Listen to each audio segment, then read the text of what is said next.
All right, now joined by Christian McCaffrey, San Francisco 49ers All-Pro running back. First player to ever be nominated for a finalist for Offensive Player of the Year and Comeback Player of the Year. Great to be with you. I know you wish you were playing in this game, but still awesome to see you. Yeah, appreciate it, man. Yeah, no, it's always a weird week when you're not playing, but NFL makes it fun. We just got done with the Pro Bowl, which was a blast, being around a bunch of guys that compete with, so it's been a good week. What was that like? That pick six by Jamar was kind of impressive, wasn't it? It's a great play. Great play. You could probably play some safety. Yeah. Now I had somebody say to me earlier, we were talking about you as a football player, and they go, I've never seen a guy who finds a way to be open more than him. And it finds a way you would think there's no way that he's going to be able to break off yards here, and he does. Your success in the league has been exceptional in sometimes difficult circumstances. What's it been like now playing on a team with a lot of success and with a play caller that can get you the ball in all the right spaces? Oh, it's amazing, man. I think when I got traded to San Fran, it was such a rejuvenation of life for me in football, and being a part of this team around so many great players with great play callers and a great coach. It makes football fun. You come in every day and you're always learning, which I think is exciting. So your game can always grow. You can always get better. And you feel that way each week. Each week brings new challenges and different ways to compete against different players, against different schemes. And when you have a guy that can make sense of everything. Is Shanahan as smart as everybody acts like? Yeah. I mean, I think if anybody's allowed to sit in those meetings, they would see that. But it's the master class of football. Our team, the way he explains offensive football by talking about defense, the way he understands every position on the field, and making sense of why he's calling certain plays. I think that's a big deal. He's not just calling plays to call them. There's reasons for everything. And I like anybody who was born to do something, and he was born. The same way I was born, I believe, to play football. Watching my dad play all those years, being around the game my whole life. He was around the game his whole life and got to see from a Hall of Fame caliber coach and his dad. And so the way that he's taken all of that and continued to expand it and grow it has been really cool to just be a witness to it. Y'all would like to be a game farther, but I still think it's remarkable what the 49ers did given the injuries you've suffered this year and last. How are you all able to stay strong and together when you've just got some star players dropping left and right these last couple of seasons? It's been really an unfortunate run for you guys. Yeah, it was a weird year because you hate losing guys like that. When you lose a guy like Bosa, a guy like Fred. We lost George for a good chunk of the time. We lost Brock.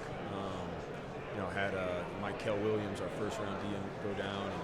And all these guys who got banged up, it sucks. And sometimes it can take the life out of you. But I think the thing I was most proud about with this team is, we showed up every single day with the right mentality. It wasn't some, magic potion that kept us in games. It was just consistent work every single day, trying to get better every single day, and genuine love for each other, genuine love for football, and guys that did it the right way. And so that was a team that in my 9 years I would have no problem going to battle with any day of the week. You got to get rid of that power plant next to the facility.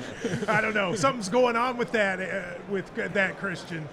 Team, what, man? I've been a part of the NFL for 9 years now, and as somebody who's had injuries, you can try to make sense of things if you want.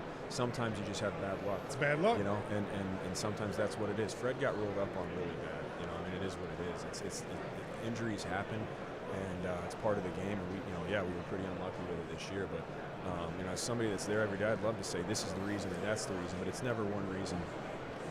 Christian, is it weird to score a touchdown and then hear a fan say you didn't score enough points for me in fantasy football? That seems like a weird dynamic when you're such a good player. To him a whole lot though. I feel like he's always getting massive numbers. Yeah. No, it never gets old, man. I mean, fantasy football has grown the game a lot, but that's really all you hear about now. You can have an unbelievable pass protection that seals the win, and you're all happy celebrating in the locker room, and you lost some guys $17 in his fantasy game.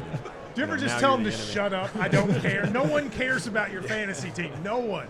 I know. Yeah, that is true. But no, I don't say that.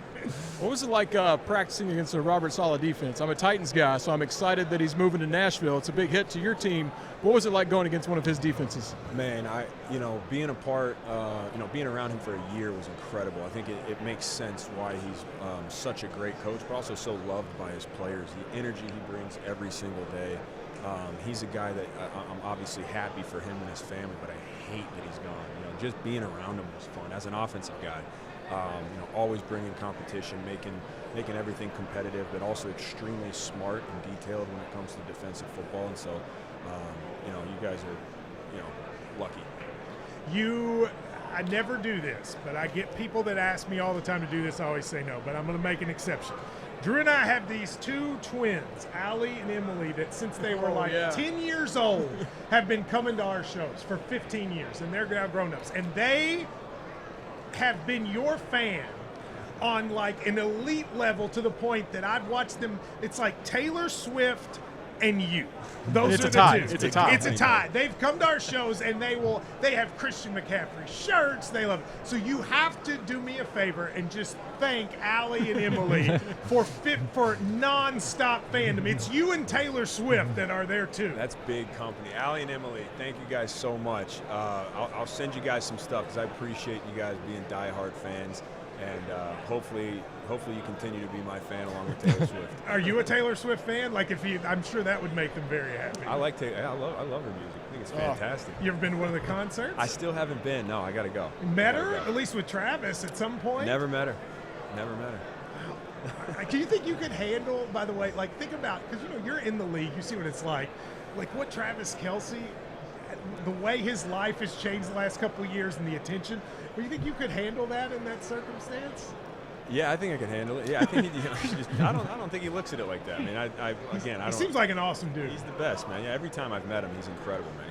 He's the most down-to-earth guy, smiling, has the best energy, very genuine. I don't think there is anything to handle. I think he's probably got the same friends he's always had, and super tight with his family. And I think all that other stuff is for the fans. He's still just a guy. Yeah, that's right. Now you're here for Ollipop. Yep. Now I'm a big soda person, and I've had people say, Matt, you should try Ollipop. Help me know what it is, because I've never had it. First off, it's a soda you can feel good about drinking. That's exactly what it is.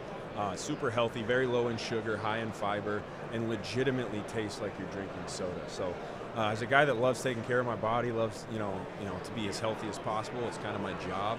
I never feel guilty drinking them. I do it all the time. This was the easiest partnership for me. Does it have flavors? Oh yeah. Okay, what's the one to get? I would start with crisp apple. It's like drinking the freshest apple you've ever had in your life. The root beer is really good. If you're a classic, I'm a huge root beer fan. If you're a classic, just regular cola flavor, you'll enjoy that one. The ginger ale's good. They have Shirley Temple. Any flavor that you could think of that's like a carbonated soda, they've created it to make it healthy, and it tastes like that. The only thing bad about you, Christian, is that they didn't bring samples. Like now we got them. We brought them. Don't worry, we brought them. You guys didn't allow me to have it right here. So unbranded water, unbranded water. I would have put it front and center and given you guys. I don't want to be looking at the sheet. She's got it right there. There's some crisp apples. We'll put it up there. Get these guys an Ollipop. Okay, yeah. Change your life. Ollipops. They wouldn't let you put it up here. I would have said it was okay. Christian, thank you very much. Appreciate it, guys. Good luck with next season. We appreciate you stopping by. Thanks a lot, guys. Appreciate it. All right.